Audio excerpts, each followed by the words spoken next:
자, 정유라의 이 투사를 난 투사라고 부르겠습니다. 투사를 오늘 모셨습니다. 박수하겠습니다. 안녕하세요. 환영합니다. 자, 일단 너무너무 저 방송을 보니까 고생을 많이 하시는데 여기 우리 나라팀은 처음이죠? 네. 예, 그러니까 이제 소개부터 한번 해주세요. 이제. 네, 안녕하세요. 가까이. 가까이. 네. 좀 땡겨주세요. 땡겨. 예, 땡겨. 예. 네, 안녕하세요. 네. 뭐 소위 말하는 국정농단 사건에 일단 최서원 원장님 딸인 이제 정유라입니다. 아, 제가 우리 투사님을 정유라 투사님을 처음 알게 된 것은 이봉규 TV인가 거기에 나오셔서 아기가 몇입니까 지금? 아기 3명. 셋. 네. 아기 셋인데 우유값이 없다. 그 말을 듣고 너무너무 그냥 막 내가 울었어. 울고 내가 도와드리려고 내가 돈 1,000만 원을 붙여드렸어. 그때 붙여드렸는데 정강훈 목사를 오해하지 마세요. 나는요 좌파 우파 관계없어요. 불쌍한 사람들은 다 도와줘요. 다 도와주는데 그래서 제가 그때 감사해서 어. 그 연락 드렸던 기억이 맞아요. 남아있어요. 그래서 전화를 이제 했는데 오늘 드디어 실제로는 처음 이제 만나게 되었습니다. 지금 다른 유튜브에서 하신 말씀을 들어보니까 반드시 안민석입니까? 안민석? 네, 안민석 맞아요. 안민석을 내가 반드시 잡아서 그 지역에 무소속으로 내가 국회의원을 출마를 해서 안민석을 따라다니면서 이 범죄 행위를 내가 끊어버리겠다. 그런 비슷한 말씀을 하신 것 같은데. 여기 떴는데 한번 올려보시죠. 네, 올라오세요. 자, 그러면 안민석 의원에 대해서는 왜 그렇게 섭섭함을 가지고 있습니까? 저는 이 사람한테 대해서 섭섭함이라기보다 그냥 대놓고 악감정이 있고요. 악감정. 네. 그렇구나. 저도 사람 미워하지 말아야지라고 생각을 하고 그런 저도 뭐 자녀 키우는 사람으로서 그런 네. 감정을 안 가지려고 노력을 하는데 네. 이 사람은 정말 네. 그냥 못돼가지고 네. 안 미워할래야 좀 안 미워할 수가 없는 사람이고 앞으로 우리나라에 이제 저의 자녀들이 커갈 나라잖아요. 그렇죠. 그 나라에서 안민석 같은 선동꾼 내지는 거짓말쟁이가 이렇게 5선 6선 해가면서 걔 다음에 당선되면 국회의장 할 거라고 합니다. 아하. 근데 그런 사람이 국회의장을 한다면 앞으로 제 자녀가 살아나갈 대한민국이 정상적으로 저는 될 거라고 보지 않거든요. 자, 그럼 안민석 의원의 범죄 행위의 제1호를 뭐라고 생각하십니까? 거짓말이죠. 거짓말. 선동이고. 거짓말인데 거짓말 중에 구체적으로 사건을 말씀드리면 뭐 저희 엄마가 페이퍼 컴퍼니가 수백 개가 있다. 제가 무슨 박정희 대통령님의 비자금을 뭐 엄마한테 왔다가 제가 물려받았다. 그게 300조의 규모다. 300조? 네.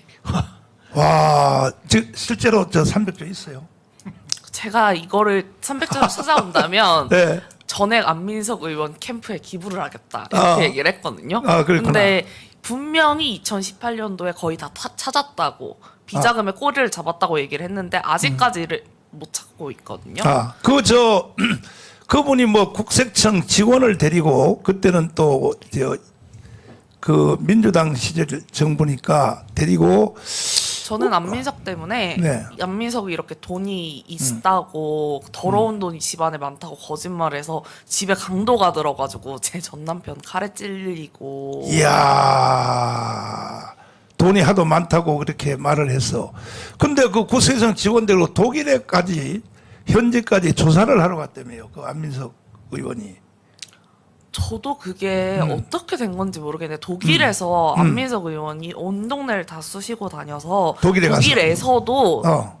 그게 사건이 생겼었어요. 아하. 근데 독일에서 다 무혐의 처분이 작년에 다 났단 말이에요. 작년에. 그냥 혐의 없음 전부 다. 근데 제목은 결국은 저 돈 뭐 금액은 300억인지 모르지만 그 돈을 지금 그러니까 우리 투사가 정유라 투사가 독일에다 감춰놨다.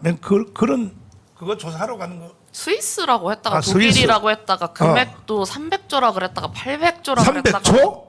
이야, 300조를 했다가. 근데 안민석이가 기소가 됐네요. 한번 좀 띄워보세요. 예. 아, 기소가 됐어요? 예, 올려봐요. 결국엔 돈을 올려봐. 못 찾았으니까요. 명예훼손 예. 혐의 불구속 기소. 아, 기소가 됐구나. 기소가 됐네요. 그런데 안민석. 이제 예. 이제 저게 이제 그 가장 큰 이제 사건이고 저는 이 사람이 정말 악질이라고 생각을 하는 게 저렇게 네. 했으면 이게 아니라는 게 나왔으면 사과를 해야 되는데 이제 와서 나는 300조라고는 안 했는데요. 이런 식으로 나오니까 하하. 나이를 먹을 만큼 먹으신 분이고 그래도 국회의원 5선씩이나 하셨던 양반이 일반 국민을 상대로 네. 뭐 저도 국민이고 저도 주민등록번호 있는 대한민국 국민인데 그런 국민한테 이렇게 말도 안 되는 말로 사람들을 선동해서 이렇게 호도를 했으면 적어도 죄송하다. 이거 사실이 아니었던 것 같다. 이렇게 사과를 저는 하는 게 맞다고 생각을 하거든요. 근데 그 정도의 기본적인 인간적으로서의 예의도 없잖아요. 저는 그래서 인간 실격이라고 생각해요, 이 사람은. 철면피 아닙니까 저 인간? 아. 철면피요. 그리고 밥 저 먹듯이. 안민석 의원이 그 박근혜 대통령 탄핵할 때 그 공격하는 걸 보면 제가 사생활하고까지 얘기를 했거든요. 맞아. 나도 그 말을 물어보기가 좀 조금 못해서 지금 주저거렸는데 본인이 말씀하시는데 그러니까 사생활하고 이 안민석이가 하여튼 뭐 내가 볼 때 그 3대 그 저쪽 저 더불어민주당 쪽에 있는 3대 악당들이 있는데 정청래 그다음에 이제 안민석 그다음에 또 누구야 그 있는데 이 사람들은 저걸 자기가 그걸 알고 말할까요? 자기가 그걸 모르면서 공격하기 위해서 말할까? 어느 쪽? 저는 그냥 대한민국 민주당의 정치 풍토 자체가 국정농단 사건의 기점으로 인해서 좀 거짓말을 많이 하고 선동을 많이 하고 막 많이 설칠수록 정책과 상관없이 인기를 끌면 되는 이상한 약간 정말 레카 유튜버처럼 좀 변질되어 버린 느낌이거든요. 그냥. 아. 네. 근데 박근혜 대통령의 이제 탄핵 때문에 이게 연결이 다 됐는데 이 짧은 시간에 여러 가지 참 물어볼 말이 많은데 박근혜 대통령이 탄핵될 때에 탄핵될 때의 그 주제 중에 하나가 제일 핵심이 뭐냐면 그 뭡니까 노트북 WPC라고 하는 거. 네. 그것 때문에 이제 폭발이 일어나기 시작했거든요, 사실은. 그것 때문에 일어났는데 그 정체에 대해서 혹시 아시는 게 있어요? 그거 지금 제가 가지고 있고요. 가지고 있어요? 네. 와, 그러면 그 안에 지금 본인이 가지고 계시니까 그거 뭐 다 지우고 보내주셨어요.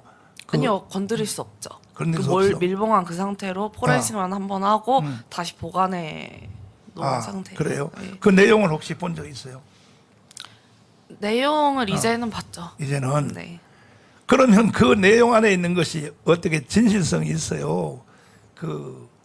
뭐 구체적인 말을 못할지라도 구체적인 말을 못할지라도 그 태블릿에 문제가 있는 것은 명백합니다. 문제가 있어요? 네. 아니 근데 어떤 쪽에 문제가 있다는 것입니까?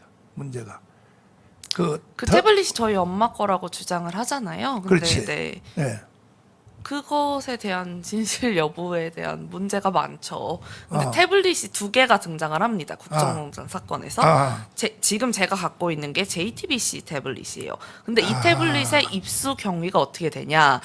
WK라는 저희 어머니가 운영하셨던 회사가 하나 나옵니다.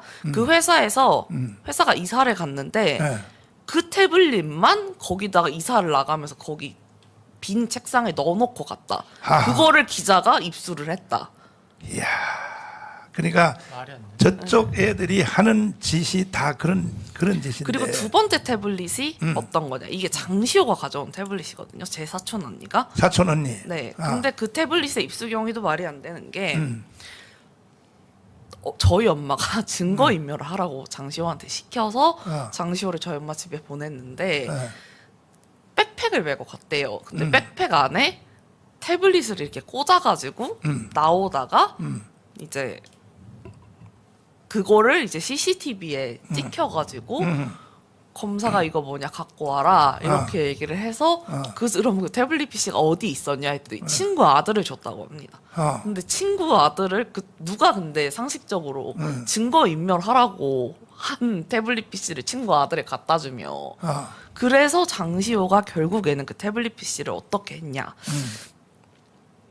본인이 본인 아빠한테 얘기해서 아빠가 그 친구한테 얘기해서 그 태블릿 PC를 다시 받아서 그거를 변호사가 제출을 했다고 합니다. 이것의 입수 경위도 말이 안 되거든요.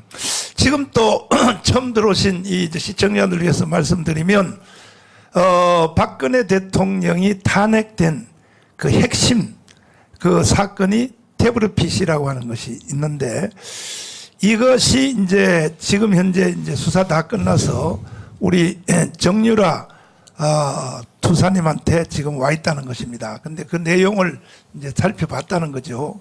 보니까 사실은 이것 때문에 박근혜 대통령이 탄핵된 거거든요. 근데 거기에 박근혜 대통령이 탄핵될 만한 내용이 있어요? 탄핵되실 만한 내용은 사실 이 안에는 없죠. 없죠. 네. 그러니까 그 우리 언론을 통해서 본 바에 의하면은 그 내용에 어머니가 최서원 어머니가 그걸 이용해서 태블릿 PC를 이용해서 박근혜 대통령을 바깥에서 리모컨으로 조정을 했다. 이렇게 언론이 계속 말했거든요. 제가 봤던 두 분의 사이는 절대 그렇지 않고 저희 어머니가 정말 뭐라고 이렇게 얘기하면 저희 엄마한테 물론 실례인데 저희 어머니가 진짜 뭐 주인분처럼 그러니까 모시는 분이었지 저희 엄마가 감히 어떻게 그분을 조정하고 이럴 수 있는 관계 자체가 아니었는데 근데 한 가지만 물어볼게요. 어머니가 태블릿 PC를 다룰지는 아세요? 제가 이것에 대해서도 여러 번 말씀을 드렸는데 네. 독일에 있을 때 사건 발생 한 이 모든 사건이 시작되기 한 3주 전, 4주 전 정도에 제가 엄마한테 태블릿 PC를 드리면서 엄마 요새 이게 새로 나온 전자기기란다. 엄마 한번 써봐라 이랬는데 엄마가 나는 자판이 없어서 쓰질 못하겠다. 불편하다. 그냥 노트북 쓸란다. 이렇게 얘기를 하셨거든요. 근데 제가 이거를 조사받으면서도 얘기하고 계속 얘기를 했는데 네가 뭘 알아 다들 이래버리니까 저도 할 말이 없는 거예요. 에? 이러면서. 그러니까 결국은 그 어머니 최서원 어머니가 바깥에서 박근혜 대통령을 기계처럼 조정했다. 이게 전체적인 주제인데 그 박근혜 대통령이 그렇게 멍청한 사람이 박근혜 대통령 아세요 혹시? 저는 솔직히 잘 알지는 좀 본 못하거든요. 적은 있어요? 저 어렸을 때 어렸을 때. 봤고 일단 저는 그때 당시에 계속 운동선수였어가지고 그렇게 어머니랑 시간도 사실 많이 보내지 않았고 그랬기 때문에 그냥 뭐 두 분 통화하시는 거나 가끔 이렇게 뭐 봤지. 근데 제가 알기로도 굉장히 똑똑하신 분이고 당연히 근데 엄청나게 똑똑하신 분이시니까 여자의 몸으로 그렇지. 대통령이 되셨겠죠. 맞아요. 네. 거기다 또 청와대에서 일생 살았잖아요. 그렇죠. 아버지가 박정희 대통령 아닙니까? 그리고 예. 사실 그런 말 있잖아요. 범 밑에 강아지 안 난다고. 저는 그 말이 맞다고 생각을 하거든요. 근데 그렇게 똑똑하신 박근혜 대통령이 어머니한테 기계적으로 조정을 당했다. 이 언론이 다 그렇게 썼거든요. 사실 조정동까지도 그렇게 몰고 갔거든. 그리고 이 네. 사건에 박 대통령님이 사실 탄핵당한 가장 큰 이유는 뇌물 때문이잖아요. 뇌물죄라는 네. 것 때문이잖아요. 근데 그 뇌물죄 자체가 박 대통령님은 저의 말이랑 일단 관계가 없으시니까 성립이 안 되고 저희 엄마는 공무원이 아니기 때문에 뇌물죄가 성립이 안 돼야 받는 거란 말이에요.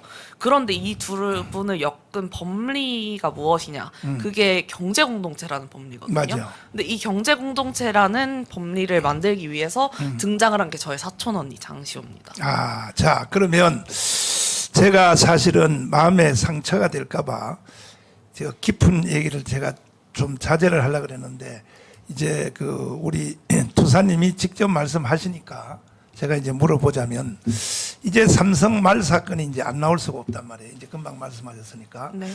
그 아시안 게임에서 저 금메달 땄죠. 네. 예.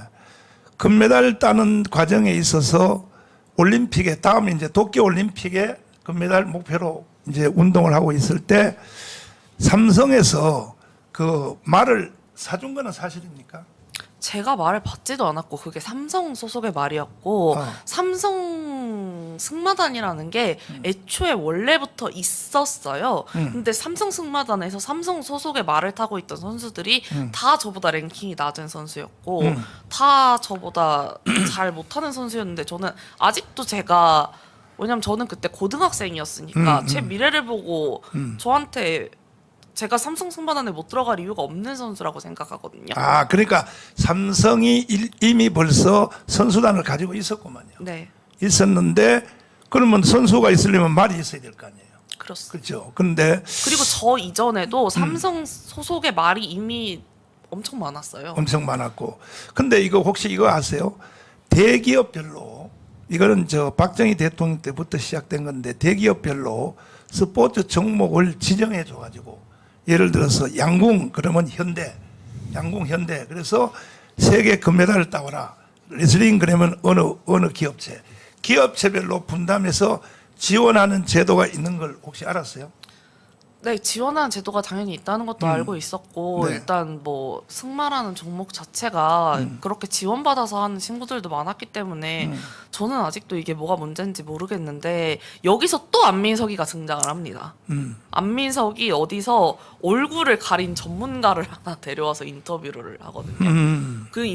사람한테 뭐 심판이래요. 근데 그 사람 이름도 모르고 정체도 몰라요. 이렇게 모자이크가 돼 있는데 아, 제 영상을 보여주면서 잘 타요? 이렇게 물어보니까 그 전문가라는 사람이 형편없다. 아. 이렇게 얘기를 또 해서 그게 또 그때 당시에 엄청나게 화제가 됐었거든요. 그러니까 이제 제가 이제 조금 전에 물어본 것은 기업체별로 지금도 프로야구도 있지 않습니까? 프로야구는 다 그 기업들이 하고 있지 않습니까? 삼성 라이온스도 있고 저 LG도 있고 다 있는데 그와 같이 그 비인기 종목 있잖아요. 대중화되지 않는 비인기 종목은 기업체도 잘 안 하려고 그러니까 정부에서 거의 강제로 양궁이 세계 1등 하는 이유가 있거든요. 그게 다 기업이 투자를 해서 하는데 그러니까 모든 기업들이 지금 탁구팀들도 다 가지고 있지 않습니까? 탁구팀, 대한항공 특별히 뭐 탁구팀, 여자 탁구팀 있는데 이렇게 기업들이 대한민국의 국위를 높이면은 그 국위가 높아지는 혜택이 결국은 기업한테 또 오잖아요.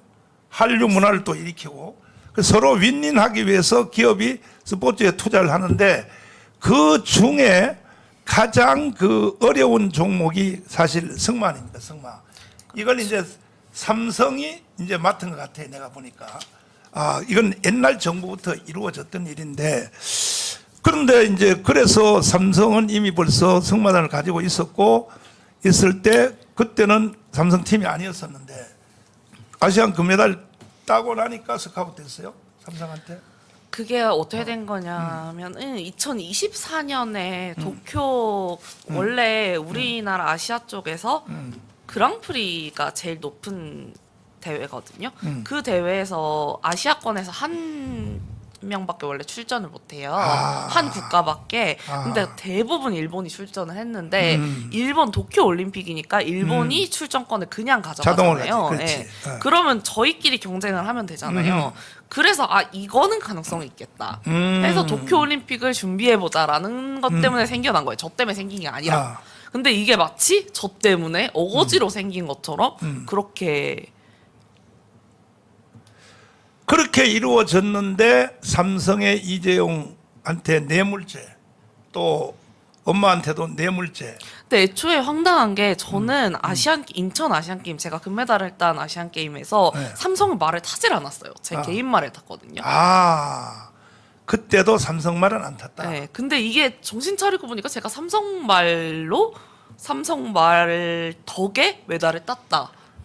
나 그렇게 전문 용어를 잘 모르겠는데 승마도 여러 가지 종목이 있잖아요. 네, 지금 우리 저 정유라 투사가 하는 그 종목은 마장마술입니다. 마장마술. 그거 내가 굉장히 어렵게 보이던데 그거 보니까. 네? 쉽지 않은 사실 종목. 근데 그 아시아에서 금메달 그래서 그걸 딸 수 있었어요. 네, 뭐 운이 사실 좋았던 것도 있는데 말이랑 좀 잘 맞았어서. 말이야. 네. 말하고 호흡이 잘 맞아야 되니까. 그런데 말도 막 세계 시장에 뭐 한 마리에 막 50억 가는 것도 있고 막 그렇다고 그러는데 그 근데 말값이 정말 비싸고 정말 올림픽을 나갈 정도의 말은 사실상 매매조차 하지 않거든요. 매매조차도 안 네. 한다. 이야 그렇구나. 걔가 갖고 있는 가치 자체가 이렇게 사람들이 막 왜 손흥민 보면서 와 하는 것처럼 그렇지. 그런 전 세계 승마인들이 막 그 말이 입고 있는 뭐 옷, 그 말이 먹고 있는 거, 그 광고비만 해도 어마어마하게 벌어들이기 때문에 아하. 그 매각 자체를 사실 안 해서 매각 자체를 안 해. 말이 너무 좋아서 메달을 땄다? 이거는 사실 이 종목과 좀 맞지를 않은 게 실력 없는 선수가 타면 말이 금방 망가집니다. 자 그래서 그런데 그거를 삼성이 주는 말도 아닌 걸 가지고 그냥 보편적인 말을 가지고 아시안 게임에 금메달을 땄다는 얘기죠. 네, 제 개인 그러니까 그 재능이 있다고 이제 봐야 되는데, 근데 이것을 다 뇌물로 뒤집어 씌워서 이재용 삼성의 그 부회장까지도 그것 때문에 또 재판 받았죠. 결국 다 재판 받으셨고 다 재판 받았죠. 근데 그게 다 무죄됐죠. 거의. 그런 걸로 저도 네. 알고 있습니다. 이번에 또 뇌물죄만 딱 문제가 있었고 박 대통령님을 애초에 잡아 넣으려고 이렇게 기획된 무대잖아요. 그러니까 이제 그 내가 언론에 비치는 바에 의하면 이재용 회장을 청와대로 불러가지고 그 기업인들 초청으로 하고 난 뒤에 뒷방으로 데려가서 정유라를 도와주라 그렇게 이야기했다고 그렇게 검찰이 그렇게 뒤집어 씌웠단 말이야. 그러셨을 분도 아니시고 저를 그렇게까지 잘하시지도 제가 말 타는 것도 아마 저는 모르셨을 거라고 생각을 하거든요. 몰랐었다. 네. 왜냐면 저희 엄마도 막 저랑 그때 막 엄청 사이가 막 좋았던 게 아니라 저희 부모님이 그때 이혼하시고 그러셔서 막 엄마가 뭐 우리 딸이 뭘 했고 이렇게 말을 전하고 그러셨지 않으셨을 것 같아요. 근데 제가 아까 말씀드렸다시피 이 두 분을 경제 공동체로 엮이게 된 결정적인 역할이 제 사촌 언니가 한 거거든요. 걔가 뭐라고 했냐? 박 대통령님 댁에 금고가 있다. 근데 그 금고에 뭐 돈이 있는데 거기서 저희 엄마가 돈을 맘대로 꺼내 쓴다. 그러니까 둘은 돈을 같이 쓰는 사이 경제 공동체 이렇게 돼버린 거예요. 저는 얘도 정신 차리고 나와서 박 대통령님한테 석고대자를 해야 된다고 생각을 하거든요. 그 경제 공동체라는 그 말 자체도 그때 처음 나온 거죠. 경제 네. 공동체. 그러니까 우리가 형제간끼리도 경제 공동체란 말을 잘 안 쓰거든. 그런데 부부 사이에서도 사실 말도 안 되는 거잖아요. 맞아. 그러면은 노무현 대통령 그 와이프도 본인이 피아자식에 받았으면 그분들이야말로 경제 공동체지. 지금 이 생판 남남 그것도 남녀도 아니고 여를 경제 공동체로 장시호 말 하나 듣고 똑같은 피고인의 말을 듣고 그렇게 만든다는 게 저는 이게 말도 안 된다고 애초에 생각을 하는데 애초에 장시호도 없는 얘기 지어서 그렇게 얘기를 했으면 저는 제 사촌 언니지만 그래도 가족이지만 저는 얘가 정신 차리고 나와서 지금이라도 나라가 이렇게 개판난 거 본인 책임도 있으니까 사과하고 똑바로 돌려놔야 된다고 생각을 하거든요. 그러면 사촌 언니의 장시호 언니는 뭐 검찰의 압박을 받아서 그랬을까? 어떻게 해서 그렇게 증언을 하셨을까? 불륜이래요. 그러니까 자기의 약점을 가리려고 아니요 약점이 아니라 거기 그 검사 안에서 불륜을 저질러서 이거는 조금 조심 있게 말하겠습니다. 저도 하여튼 이름은 간에. 얘기를 안 할 건데 네, 그렇죠. 자, 그런 일이 있었구나. 그래서 그걸 피해가기 위해서 이제 그렇게 됐다는 것인데, 그 혹시 박근혜 대통령 출소하시고 지금 사면 복권 되셨잖아요. 네. 혹시 그 뭐 위로 전화 안 왔어요? 박근혜 대통령한테. 근데 저는 뭐 물론 대통령님이랑 연락을 한 적은 없지만 저는 그냥 저 너무 죄송하고 좀 저도 그래서 그냥 건강하게 좀 잘만 지내셨으면 진짜 그걸로 저는 엄청 만족해요. 근데 이제 정말 이게 이 말하기 어려운 핵심을 한번 들어가고 있습니다. 실제로 어머니와 박근혜 대통령을 감옥에다 집어넣고 한 수사의 특검의 총책임자가 윤석열 대통령이란 말이에요. 그 다음에 그 밑에서 실무적인 일을 했던 분이 한동훈 지금 현재 비대위원장이란 말이에요. 이 두 분이 사실은 그 수사에 대해서 제일 그 위에는 뭐 형식이고 실제 실무자인데 그 두 분들이 수사한 것 때문에 어머니도 지금 아직 감옥에서 못 나오시고 박근혜 대통령도 깜빵을 가고 이제 이렇게 했는데 제가 이게 말하는 걸 보면 아니까 윤석열 대통령은 내가 볼 때 이제는 본질을 아는 것 같아요.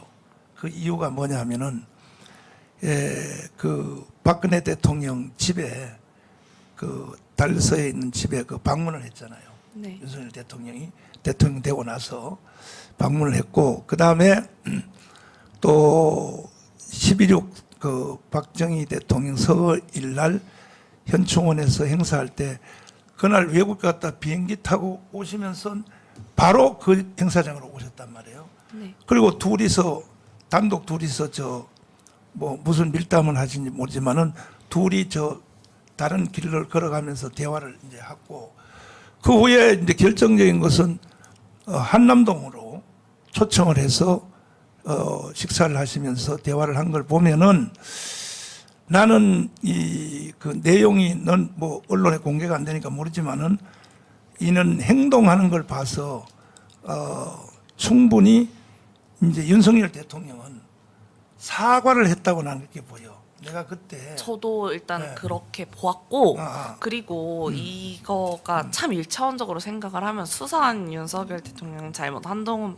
전 장관님 잘못 이렇게 생각을 할 수 있는데 사실 법리를 주장한 건 검찰이 맞지만 그렇지. 그걸 또 받아들여져서 실질적인 처벌이 나온 건 또 재판부란 말이에요. 그러면은 재판부도 원망해야 되고 여기를 원망해야 되고 어디를 더 원망해야 될지 모르는 거고 그리고 이 모든 일이 이렇게 되도록 여론을 밀어붙인 사람들이 누구냐 그거는 좌파란 말이죠. 그러면 당연히 좌파를 더 미워해야 맞는 거예요. 그렇게 저는 생각을 하고 그리고 적어도 시대의 광기 안에서 저는 어쨌든 이게 법리가 옳다는 건 저는 끝까지 인정을 못 하거든요. 뭐 경제 공동체, 박 대통령님의 뇌물죄, 저는 이건 무조건 박 대통령님은 뇌물죄가 아니라고 생각을 합니다. 자, 이건 목에 칼이 들어와도 얘기가 바뀌지 않는데 그렇게 생각은 하지만 근데 그때 당시에 뭐 저희 엄마가 하신 실수도 분명히 있으실 거예요. 저는 그렇게 생각을 하거든요. 저도 학교 안 간 거는 실수라면 실수잖아요. 그렇기 때문에 저는 인정을 하는 거고 그 안에서 저는 그냥 그분도 뽑혀 나오신 분으로서 어쩔 수 없는 그냥 사태였다고 생각을 하고 박 대통령님께 저렇게 진심으로 좀 하시는 걸 보면 그냥 사과한 사람을 더 미워하겠습니까? 사과조차 안 하는 사람을 더 미워하겠습니까? 사과조차 않는 안민석 좌파들 아직까지도 저러고 있는 좌파들이 훨씬 더 미울 수밖에 없죠. 더 미워해야 맞고. 할 말이 지금 태산처럼 많은데 일단은 박근혜 대통령하고 윤석열 대통령은 충분히 저는 화해 내지는 사과까지가 다 이루어진 상태로 보는데 그 검찰은 이게 뭐 상황을 보는 게 아니라 이게 법에 어긋나냐 안 나냐 이것만 조사해서 재판부로 넘기는 게 검찰의 사명이거든.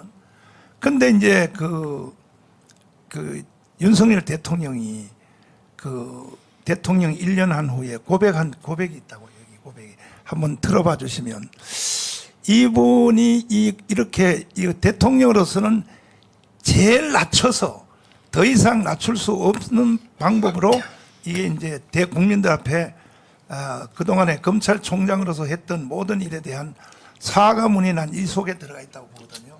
이거 한번 잠깐 한번 들어보세요. 자, 정부를 담당해 보니까 우리가 지난 대선 때 힘을 합쳐서 국정 운영권을 가져오지 않았더라면 이 나라가 어떻게 됐겠나 하는 정말 아찔한 생각이 많이 듭니다. 이 나라가 어떻게 됐겠나 하는 정말 아찔한 생각이 많이 듭니다. 이 나라가 어떻게 됐겠나 하는 정말 아찔한 생각이 이게 많이 대통령 집무하고 1년 후에 한 말이거든요. 근데 1년까지는 몰랐다는 거죠. 이 정치가 뭔지. 아니, 검찰총장 하시다가 그냥 어느 날 대통령 되신 거니까.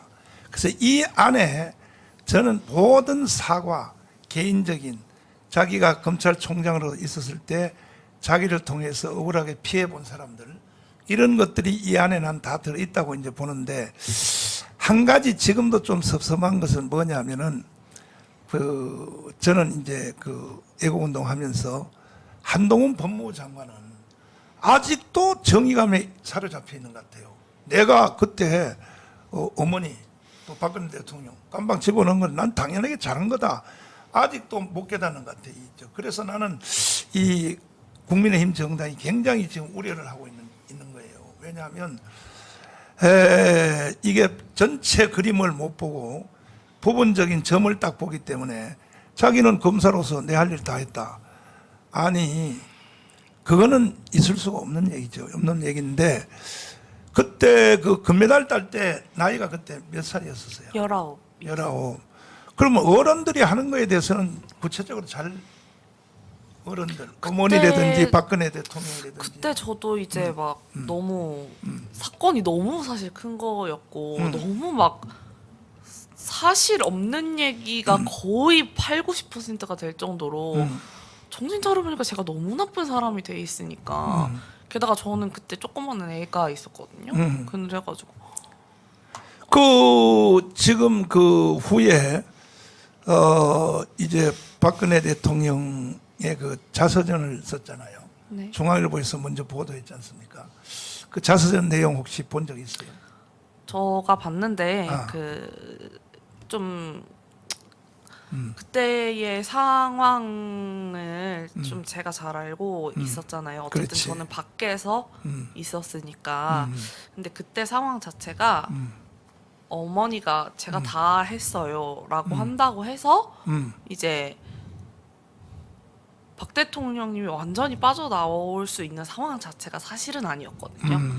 왜냐하면 이미 경제 공동체라는 걸로 두 그렇지. 분을 이미 엮으려고 이미 준비가 다 끝나 있었기 때문에 거기서 엄마가 제가 했어요, 제가 받았어요 하는 순간 더 나오는 상황이었어요, 형량만. 그래서 저희 엄마는 그냥 묵비권 행사. 무조건 묵비권 행사하고 대통령님은 그러실 분 아니다. 이 말씀만 반복하셨던 거거든요.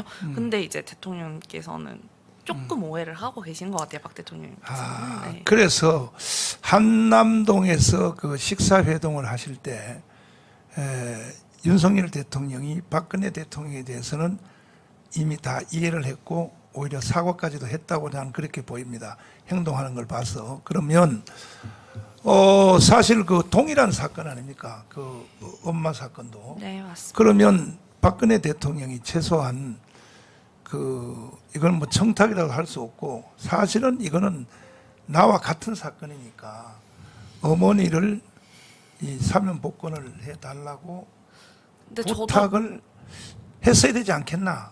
이게 참 어떻게 보면은 정말 이제 저에 대한 제가 생각하는 저는 박 대통령님 정말 사랑하고 너무 존경해요. 근데 네. 그런 걸 모든 걸 다 떼놓고 나서 생각을 해봤을 때 사실 사건이 이렇게까지 커진 데는 여기에 대통령님이라는 신분과 이재용 부회장님이라는 신분이 있기 때문에 이렇게까지 커진 거잖아요. 그렇지. 근데 사실 두 분은 사면이 되셨고 저희 엄마는 일반인인데 좀 사면이 안 되신 거는 좀 아쉬운 부분이 있죠, 저도. 대통령한테는 직접 전화를 할 형편도 못 되고 하니까 제가 편지는 되게 여러 번 써보고 윤석열 그랬는데, 대통령한테? 네, 청와대에다가 쓰고 한동훈 법무부 장관한테도 쓰고 했는데 그러셨구나. 박근혜 대통령하고 동일 사건인데 한 사람은 사면 복권이 됐고 엄마는 지금 몇 년째 계십니까? 지금? 8년째 지금 이제 69세시거든요. 게다가 작년에 수술을 2번을 받으셔가지고 몸이 너무너무 많이 안 좋으셔서 이번에도 제가 사면이 있다길래 편지를 막 써서 보내고 했는데 결국엔 또 안 되셔서. 근데 그 경제 공동체라고 그걸 한다고 해도 그리고 그 법원의 재판을 한 것이 그대로 다 사실도 아니겠지만은 한다고 해도 지금 8년이라 그랬죠. 네. 8년이면 일반 사범 같으면 형 몇 년 받으셨어요? 28년 28년. 28년. 아니 무슨 국사범도 아닌데. 아 18년에 어. 그 따로 3년에 벌금을 못 내 가지고 또 플러스 3년에 총 합쳐서 25년, 23년에. 이야, 참 잔인하네요. 그러면 윤석열 대통령님도 이 동일한 사건을 한 사람은 사면 복권을 해주고 일반 힘이 없는 그 최세원 씨는 사실 저희는 가석방에 기댈 수가 없는 형편이거든요. 왜냐면 네. 가석방 요건 자체가 벌금을 완납을 해야 되는데 아. 벌금이 200억이 나왔는데 벌금이 네, 그 벌금의 200억은 저 이유가 뭐예요? 뭐 때문에? 뇌물죄가 돼버려서 그 뇌물죄에 대한 벌금 200억이 나온 거예요. 그러면 저 삼성의 이재용은 다 냈어요? 벌금? 저희 엄마가 맞았어요 벌금을. 벌금을. 네. 이야. 그래서 참. 추징금 따로 또 벌금 따로거든요. 그래서 추징금으로 저희 어머니가 소유하고 계셨던 빌딩 그대로 가져가고 이미 빌딩은 다 뺏어간 상태에서 네, 지금도 내야 될 것이 200억. 네. 그러면 근데 그래서 그 벌금은 사실 낼 수 없는 금액이잖아요. 그래서 사면에 기댈 수밖에 없는 상황인 거예요. 근데 그 엄마가 그 재산 형성하는 과정에 보면 그 뉴스에 보면은 그 강남에서 유치원 하셨죠. 네, 교육사업. 네. 그래서 이렇게 가지고 이제 된 것인데 박근혜 대통령한테 물질적으로 도움을 실제로 받은 것이 있었을까? 저는 없었다고. 오히려 보고요. 정치 자금 근데 그게 냈겠지. 있었으면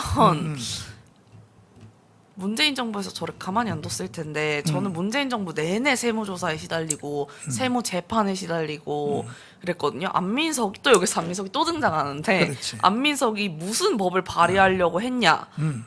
최순실 재산 몰수법을 발의하려고 그랬습니다. 민주주의 국가에서 한 사람을 꼭 집어서 저희 엄마 재산 몰수법을 발의하려고 했었거든요.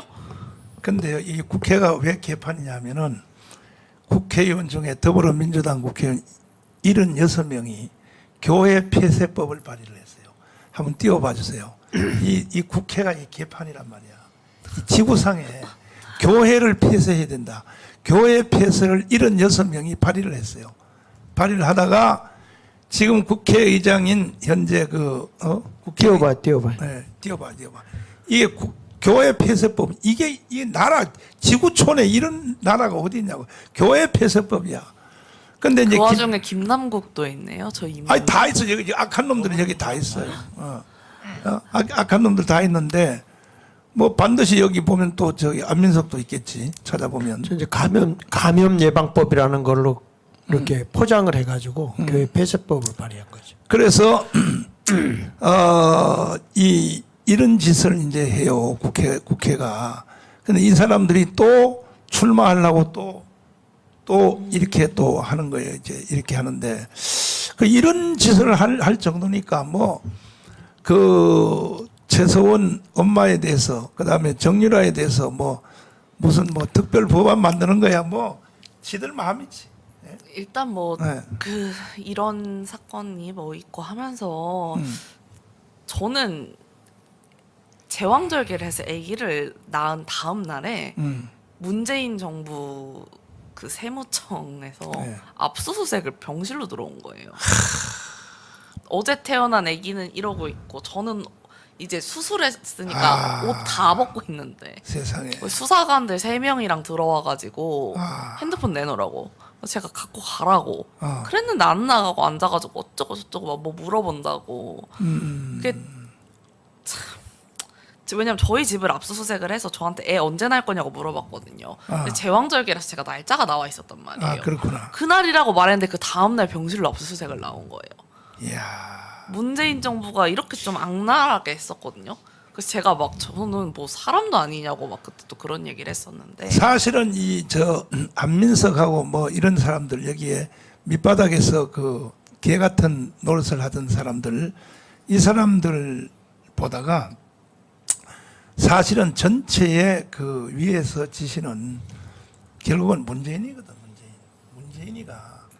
문재인이가 정권을 잡기 위해서 탄핵을 했고 그 다음에 또 탄핵한 후에도 문재인이가 대통령 돼서까지도 사실은 나는 문재인이가 북한의 지시를 받는다고 생각해요. 북한의 지시를.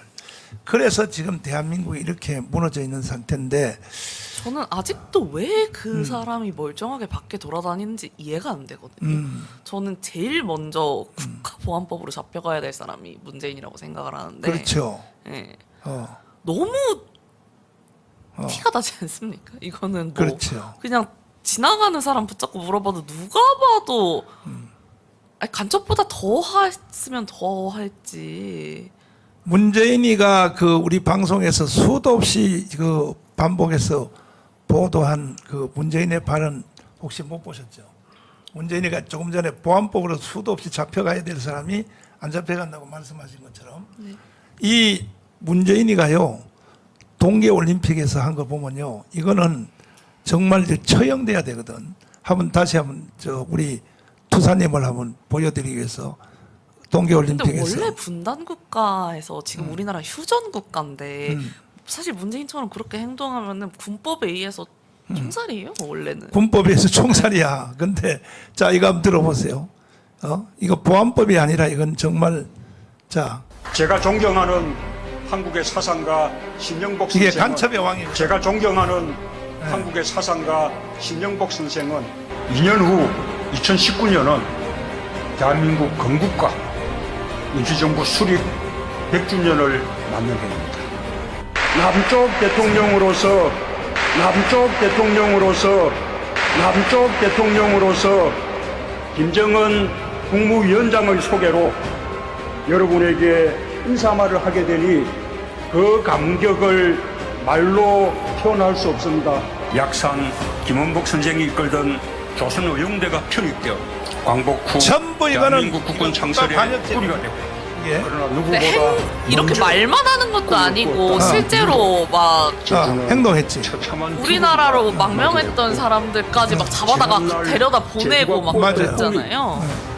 그게 저는 이 21세기에 벌어질 수 있는 일인지가 참 의문인데.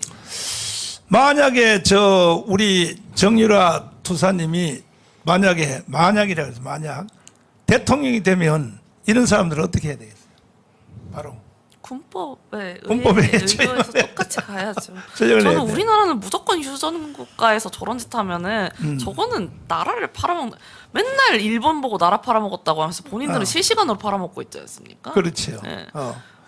아니 옛날에 팔아먹었던 일본인들 좋아하지 말라고 그렇게 난리를 치면서 본인들은 실시간으로 지금 북한에다가 나라 팔아먹으려고 침을 꼴딱꼴딱 삼키고 있어요. 아니 근데 그 정교조 교육 받았죠. 그때 나이에. 제가 아마 그 시기였을 그렇죠. 거예요. 네. 근데 정교조 영향 안 받았어요? 저는 근데 학교 수업을 많이 듣지 않아서 학교 수업을. 운동선수여서 원래 그 학교는 저 어디 이화여대 소속으로 돼 있었나요? 체육부에? 근데 이화여대에 들어간 지 얼마 안 돼가서 사건이 터져서 잘려가지고 아니 근데 아시안 게임에 금메달 따면은 사실은 그건 특기 장학생으로 그냥 뭐 그 공부할 필요 없이 그냥 운동만 열심히 하면 그건 학점은 다 인정이 되는 거 아닙니까? 그죠? 저는 학교를 안 가고 졸업한 운동선수를 한 앉은 자리에서 한 100명 정도 될 수 있는데 제가 그것도 왜 나만 이렇게 해야 되냐 이러려다가 그냥 그것도 말았거든요. 근데 아무도 정말 양심 있는 사람 하나 나서서 다들 빠졌다 이런 얘기를 하는 사람이 하나도 없더라고요. 이게 뭐 운동선수들의 양심인가 싶고. 비슷한 처지에 있는 사람이 누구냐? 김연아란 말이에요. 김연아는 이제 세계 금메달을 땄죠. 이 피겨스케이팅해서 아시아 금메달을 땄는데 그 사회와 언론과 정치권이 대하는 걸 보면 이거는 극과 극으로 이제 대하고 있거든. 김연아하고. 근데 사실 운동선수 아니 김연아도 사실 공부 안 하잖아요. 어디 고려대학교 속해 있었나? 김연아가. 그러면 운동선수는 운동하는 게 공부잖아요. 그 자체가. 근데 그 이화여대 이제 거기에 등록을 했을 때 그 이화여대 그 불법 입학을 받았다고 해서 거기 학장도 처벌받은 걸로 알고 있는데. 그 불법 입학이라는 이유도 웃긴 게 그러니까. 제가 금메달을 갖고 간 게 문제라고 했거든요. 네. 조국 딸내미처럼 오빠가 만들어준 걸 가져간 것도 아니고 그렇지. 메달을 위조해서 가져간 것도 아니고 그렇지. 제가 딴 메달을 제가 가져갔는데 도대체 뭐가 문제라는 말인지. 네. 그러면서 지금 위조해가지고 대학 들어간 조국 딸은 불쌍하다고 지금 전화리지 않습니까? 그러니까 모든 운동 선수들은 중학교 정도가 되면은 벌써 뭐 오전 수업으로 끝나고 또 그다음에 고등학생 되면 아예 수업 자체를 왜 두 개를 겸하여 할 수 없기 때문에 이것이 보편적인 일입니다. 저는 고등학교도 그냥 날라갔거든요. 근데 고등학교도 날라갔는데 저는 그때 당시에 계속 운동을 열심히 할 수밖에 없었던 이유가 제가 고등학교 3학년 때 아시안 게임이 있었으니까 고등학생 시절에 계속 선발전 준비 그리고 막 그렇지. 아시안 게임 준비 그런 준비 기간 때문에 제가 학교를 더 나갈 수 없었거든요. 근데 결과를 못 냈으면 모르겠는데 결국에는 메달을 갖고 와서 학교에서도 좋아했어요. 그렇지. 네. 그러면 지금 아마 그 도쿄올림픽 가서 금메달 땄었으면은 아마 광고비만 받아도 한 수천억 받았을 것 같은데. 사실 네. 뭐 돈도 뭐 돈이겠지만 저한테는 어떻게 보면 꿈이었잖아요. 사람이 사실 저는 그렇지. 꿈이 없이는 또 살 수 없다고 생각을 하거든요. 그렇죠. 그러면 이거 한번 물어보겠어요. 지금도 운동할 마음이 있어요? 물론 제가 어떻게 보면 타이에 의해서 강제적으로 그만두게 된 상황이니까 처음에 너무 힘들고 막 말 타는 꿈도 엄청 많이 꾸고 막 그랬죠. 근데 이제 사실 미련이라고 하면 거의 없어지긴 했는데 왜냐면은 이제 애기 엄마가 되고 애기들이 많이 크다 보니까 저의 꿈보다는 이 애들의 꿈을 이끌어주는 게 제 꿈이 되어버린 상황이 된 거죠. 애기들이 크면 승마 선수 시킬 안 시켜요. 네, 안 시켜. 운동선수 안 시킬 겁니다. 운동선수. 나 혼자 이게 너무 많이 물어봤는데 김학선 교수님 예. 막 쌓인 것 같은데 저 정유라 투사한테 한번 물어볼 말이 있으면 또 워낙 자기 유명 인사를 만나니까요. 네. 질문이 막혔습니다. 사실상 이제 우리나라는 꼭 바람직한 것은 아니지만 이제 우리 체육 특기자들한테 공부를 많이 이제 수업을 면제해 줬어요. 근데 이제 지금은 많이 이게 줄어들었는데 우리 정유라 씨가 그때 학교 다닐 때에는 상당 부분이 학교 공부는 면제가 됐고 그냥 그 본업에 충실해서 나라의 명예를 올리는 그 일을 해달라고 하는 것이 일반적 국민의 정서였습니다. 그렇죠. 그렇기 때문에 그것을 그 당시에도 끄집어내고 또 제가 더 가슴 아팠던 것은 당시 그 이대의 그 교수와 학장이 처벌받는 일을 보면서 좀 잔인하다. 근데 지금 조금 전에 우리 정유라 씨 얘기를 들어보니까 그 이제 출산한 그 다음 날 그 병실에 와서 압수수색을 한다고 하는 게 참 기가 여성의 몸으로서 이게 제대로 이제 그 가리지도 못한 그런 상황이었을 텐데 그건 명백하게 위법이거든요. 잔인한 위법. 정말 이 문재인 정부의 이 잔인성을 이제 우리가 볼 수 있는데 정말로 그 치가 떨리는 일이 아닐 수가 없어요. 그래서 그때 저희 아기도 있었거든요. 태어난 지 하루 된 아기도 그러니까, 있었는데 아하. 아기가 그래가지고 막 감기 걸려서 인큐베이터 가고 저도 막 응급실 입원하고 그렇겠어요. 예. 그러니까 이게 병원에서도 너무 민망한 거예요. 그렇죠. 사람들이 이게 애 난 병실에 와가지고 하니까 다 시끌시끌하고 막 이래서 제가 그냥 도망치듯이 그냥 퇴원을 빨리 했거든요. 세상에. 아기는 인큐베이터에 가고 제가 도망치듯이 퇴원을 했는데 이게 몸이 너무 안 좋아서 제가 다시 막 병원을 갔는데 병원에 그래서 한 2주를 입원을 했었어요. 응급실 통해서 병원에 갔다가 그거 정말 인권 침해죠, 할상은. 장일 목사님. 네. 운동권 애들도 공부 안 하잖아요. 학교 오면 바로 자기들 사무실에 가서 운동권 애들 도우리가 얘기했잖아요. 니들이 뭐 공부를 했어 뭐 했어 그러잖아요. 저도 화염병이나 던질 것을 괜히 말을 타가지고 곤모술수 공부하겠죠? 그 곤모술수. 운동권은 목사님 이렇습니다. 그 이제 걔들이 그 당시에 그 타협하는 교수들이 많이 있었어요. 운동권 애들이 이제 오면 그 이제 대학 본부에 그 운동권 애들이 오면 교수들이 공부 안 해도 눈 감아줬거든요. 왜 어연고수 물러가라 이렇게 겁먹어가지고. 근데 저는 한 놈도 점수 안 줬습니다. 이야. 그렇기 때문에 그 다음부터는요 네. 안 옵니다. 하하. 학생들이 이제 다 계산해가지고 그래서 고려대학 총장 못 하신 거야. 참나. 근데 그 이거 하나만 더요. 참 우리가 불행한 게 대학 총장들이 운동권 총학생회장이다 이 간부급들이요. 네. 예, 근데 이제 그 수업을 듣잖아요. 네. 그럼 총장이란 놈들이 나서서 교수한테 막 전하고 그래요. 그렇지. 예, 좀 잘 좀 부탁한다고 네. 그런 식으로 예컨대 하니까 나라 꼴이 네. 엉망되는 거죠. 왜냐하면 저 운동권 애들이 총장실에다가 못을 딱 박아놓고 그렇습니다. 못 대모할까 나오게 봐. 하니까 예, 예. 겁먹어가지고 네. 걔들은 수업할 필요가 없어. 자율 목사님. 네. 걔들은 공부 안 하잖아요. 운동권 애들은. 공부 안 하는데 네. 잔머리는 잘 굴리죠. 공모술수에 능하고. 근데 이번 같은 경우도 제가 보기에는 정치적 희생물이거든요. 그러니까 저 박근혜 대통령을 탄핵시키기 위해서 지금 이렇게 묶은 거잖아요. 사실은. 그렇죠. 이거를. 그렇죠. 이거를 사건화시켜서 결국엔 여론화시키고 그 여론화시켜서 결국엔 권력을 뺏어버린 거잖아요. 지금 보면. 근데 거기에 이제 짝짝꿍한 인간들이 지금의 국민의힘에 있는 놈들이고 그렇잖아요. 그럼 이걸 정치적으로 풀어줘야 되는 게 맞다고 좀 봐요. 경제 논리로 풀면 안 되고 이거는 정치적 논리로 풀어서 빨리 이거는 해결해 줘야 된다 이렇게 생각합니다. 아마 그 이재용이가 아니고 그 아버지 있잖아요.